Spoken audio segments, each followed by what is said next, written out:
Good day, class. In this video, we are going to talk about the essential hypertension. Hypertension. The common term that we use every day actually includes essential hypertension and secondary hypertension. The essential hypertension, sometimes also called primary hypertension. Similar to the secondary headache or dizziness, the secondary means there are some other diseases result in hypertension.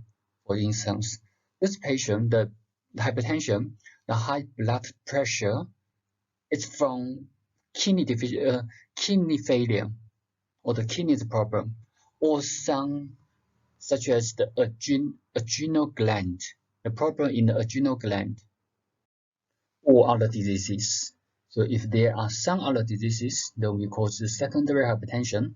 The secondary hypertension, the treatments not only focus on the reducing the blood pressure, we also need to treat the original disease. So that's not in the discussion in this video. In this video, we are going to focus on the essential hypertension.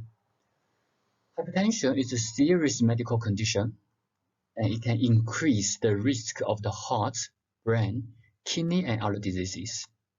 So actually, the hypertension itself, it is not dangerous, but why we need to manage it and monitor the hypertension to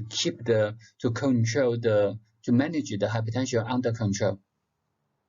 It is because hypertension may result in severe complications that's related to the heart, such as the heart attack, the brain, the stroke, the kidney failure, or other diseases.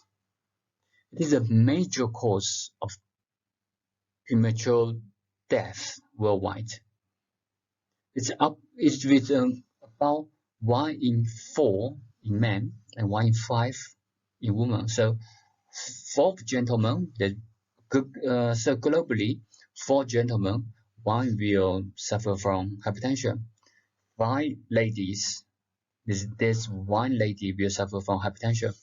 So overall, more than 1 billion people suffer from hypertension.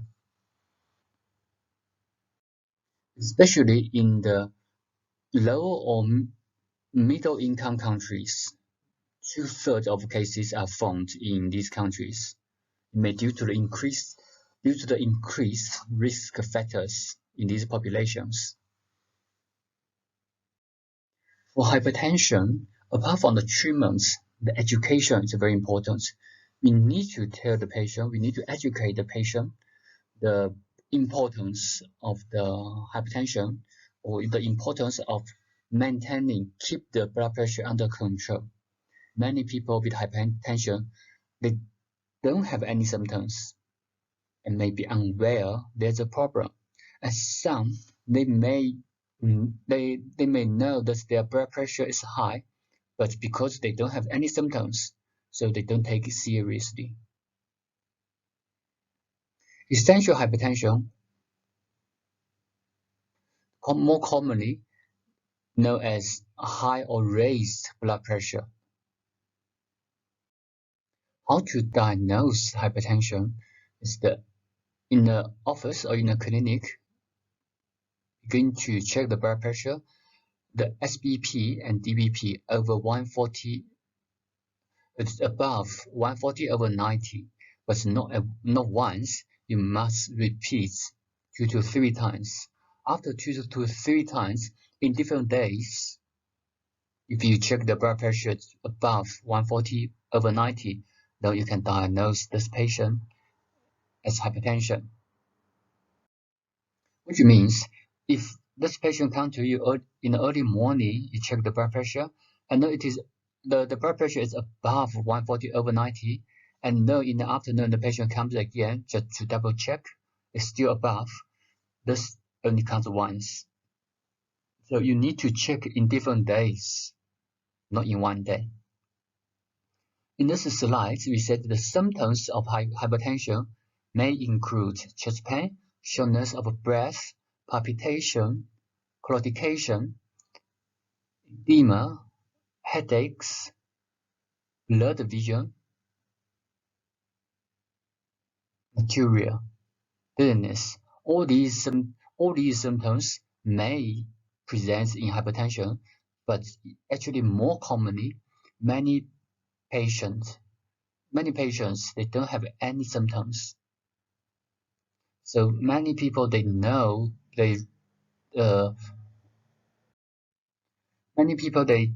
the hypertension from health body check.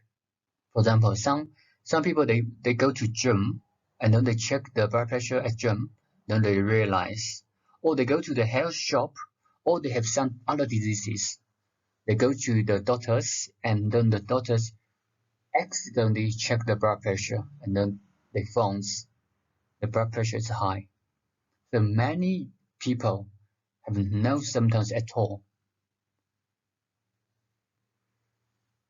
Because the hypertension may result in dizziness or the headaches and dizziness we have studied previously. So when you see a patient present with headache or dizziness, the first thing you need to do is to check or to monitor the blood pressure to exclude the hypertension. As I said previously, hypertension itself is not dangerous, but it may result in many severe complications, such as stroke, the kidney damages, the heart problems. That's why we need to monitor the hypertension, the blood pressure. The blood pressure, according to the guidelines, the normal blood pressure will be below 130/85. High to normal blood pressure 130 to 139/80 to 89. That's why the diagnosis of hypertension is defined by 140/90. So it must be above. But above 140, from 140 to 159 or 90 to 99, it is considered as grade 1. About 160/100 is grade 2. As you can see here, the term here we use and or, which means as long as one SBP or DBP, doesn't have to be both. One above, one in this category, then is diagnosed as grade 1.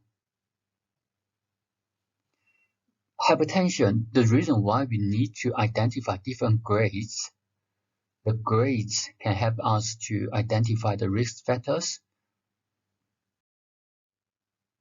The term there, office blood pressure. Why we need to highlight office or clinic? Because sometimes the patient's blood pressure may be different from home and office. So if possible, you need to double check home blood pressure. It is also very common. Some patients, their blood pressure is normal out of the office or out of the office of the doctors. So the patient come to you to check the blood pressure is always high, but as long as not in your office, the blood pressure is normal. That's also very common. So when we diagnose a patient with hypertension, it is very important. We need to exclude, or you need to consider that is it the blood pressure out of the office is also high. The out of office blood pressure is what we call white coat hypertension. The white coat, that's your doctor's coat, and the patient, as long as the patient see the white coat, as long as the patient see the doctors, then the blood pressure increase. Although the patient does, some patient will tell you, I don't feel stress. Some patient will tell you they feel stress, or especially in front of you. But some patient will tell you they don't feel stress at all. But that's potentially they cannot control. So we need to exclude white coat hypertension. The white coat hypertension actually quite common.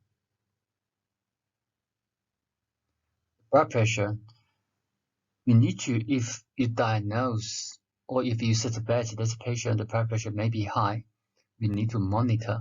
So don't check the blood pressure now and then be down for a few months. The patient need to double check, to monitor, to make the blood pressure under control at all times. So how to diagnose the hypertension? In South Africa, when we register with the allied health, even with Chinese medicine or acupuncturists, we don't really diagnose hypertension. So the hypertension, the diagnosis, if you can suspect that this patient may suffer from hypertension, you may have your own diagnosis, but for the medical certificates, if you want to diagnose, they must go to the doctors. So otherwise, also the medical aids, normally they won't accept the diagnosis from us. So, but even you won't issue the medical certificates to confirm this disease, especially a healthy person to hypertension. You can have your medical certificates, such as for the work leave with hypertension, but the certificates I said, I mean the one to confirm from a healthy person to diagnose as hypertension. We don't issue those kinds of certificates. They must go to the doctors in South Africa. But even so, we have to know how the hypertension is diagnosed. Because if a patient comes to you with high blood pressure, and then you said that you suffer from hypertension, you just make the patient stress. The diagnosis should not be made on one single visit. You must take 2 to 3 visits in different days. Also, the white coat hypertension that we have mentioned just now, about 10 to 30% of the subjects or the patients come to you may present as a white coat hypertension. So these are quite commonly happen in the clinics. This is something you need to consider. When you suspect this patient or when you check the blood pressure, you find this patient presents as hypertension. There are also some other examinations you may suggest the patient to do. Some are for the situation, the specific situation, some are to exclude some complications. For example, the blood test. The ECG is also very important, especially if the patient presents with such as the chest tightness or even chest pain. You have to suggest the patient to do ECG. These are some examinations that you can consider. One of the reasons why we need to identify different grades of hypertension is because that patients suffer from hypertension may have a higher risk of different diseases. We need to reevaluate the risk of coronary disease, cerebral vascular disease, and renal diseases. These are very commonly happens in hypertension as a complication. So these are some risk factors, but these risk factors you need to remember. Diabetes, lipid disorder, overweight, or even obesity. Unhealthy lifestyle, smoking, alcohol intake. Other risk factors. Patient above the age of 65. Male, so the gender itself is a risk factor. Heart rate, increased body weight. Diabetes, still the cholesterol. The family history of CVD, cardiovascular diseases. Family history of hypertension, early onset menopause, smoking,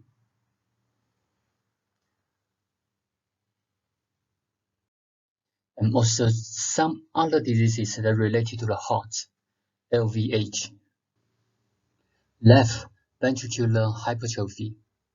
These are all the moderate to severe CKD, chronic kidney failure, kidney diseases. These are all considered as hypertension-mediated organ damage. So these are all risk factors.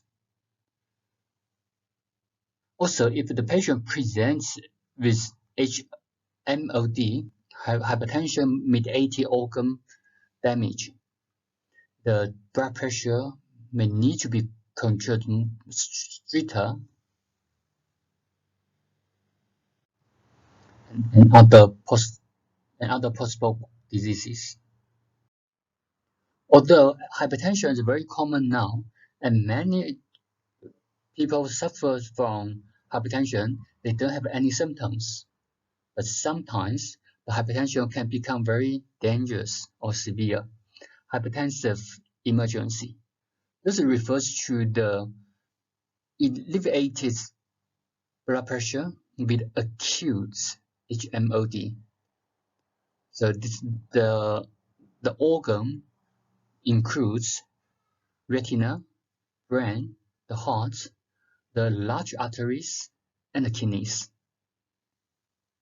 A patient suffers from these diseases, the blood pressure must be under control. And also the treatment principles, we need to protect the organs.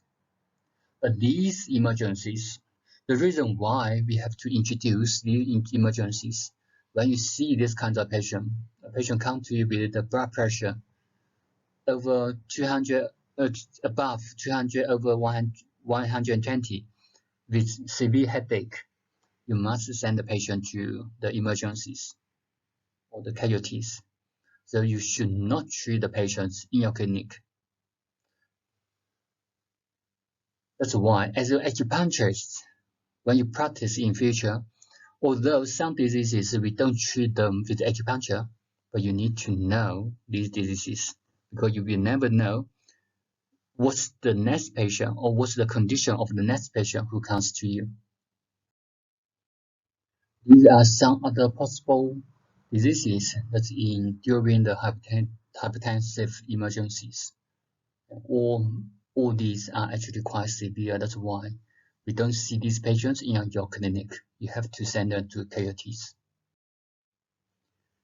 The presentations of patients who suffer from hypertensive emergencies may vary due to different organs that has been affected, such as headaches, visual disturbance. These are such as the patient suffers the retina is affected, chest pain affected the heart, tachypnea the lung. The tachypnea also may happen in the heart. It depends on the stage.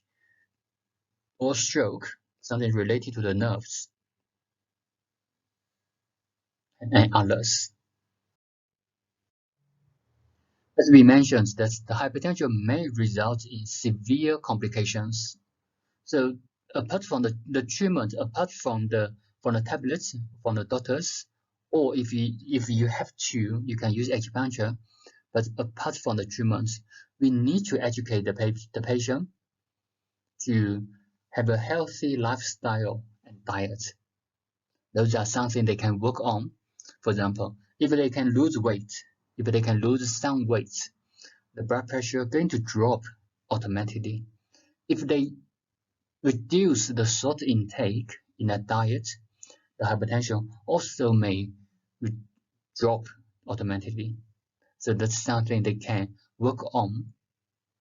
Exercising, healthy diet, less smoke and alcohol. There are also some other factors that we need to consider, but there's nothing we can do, such as the family history, the age, or the gender, or other diseases that other already damaged diseases, or other diseases that may affect the hypertension, such as diabetes or kidney diseases.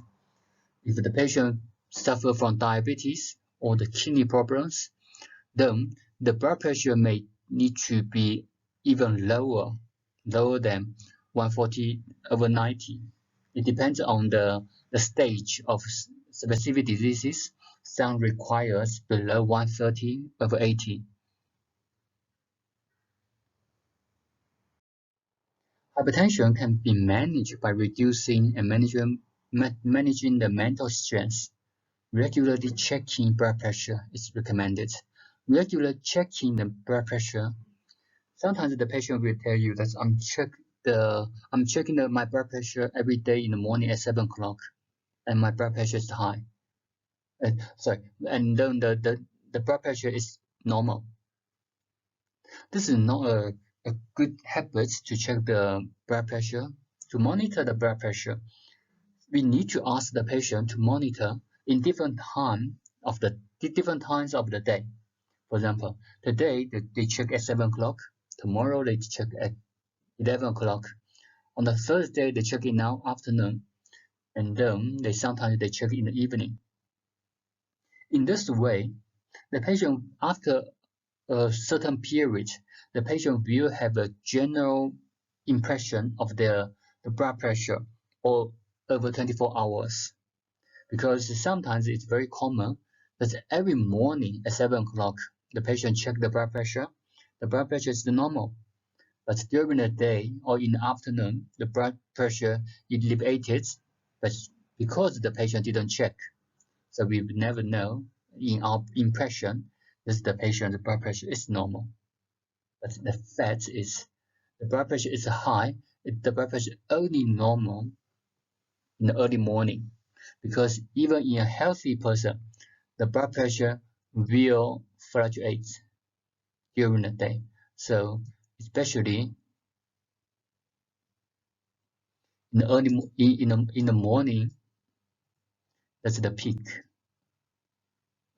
about 10 to 12 o'clock. In the afternoon, there's another peak. That's why, from the conventional medicine point of view, when they take the tablets for hypertension, they need to take it in the early morning. The first thing they wake up, 6 o'clock, 7 o'clock, because they want to reduce this peak, because that's where the vascular diseases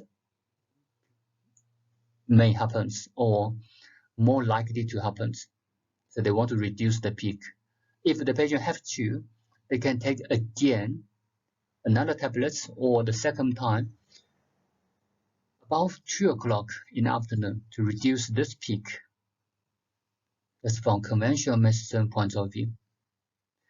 In acupuncture, we also can use so if it is possible, or if you have to use acupuncture to treat the hypertension.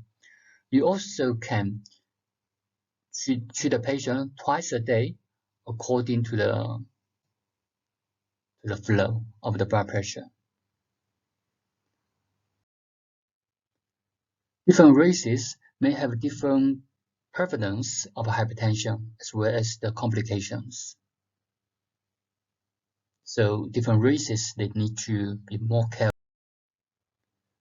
These managements of hypertension, because the prevalence in different races, so it is suggested to have the blood pressure monitored in adults, and also the lifestyle is something the patient may work on. And then from these two, we don't deal with these two in South Africa if you're not registered with the Health Council. With the Allied Council, the tablets is not in the scope of our practice, even in especially in acupuncture. So for these two, they need to go to the doctors, but these two, there's something we can do to help the patient, to educate the patient, to monitor the blood pressure, to change the lifestyle. In Asia, the Asian population, most of them are salt sensitive. So for Asian who suffer from hypertension, we need to advise them to reduce the salt intake. In this video, we mainly discuss the general background of hypertension. In next video, we are going to discuss the etiology and the treatment of acupuncture on hypertension, as well as how we see hypertension from traditional Chinese medicine point of view. Thank you for your attention.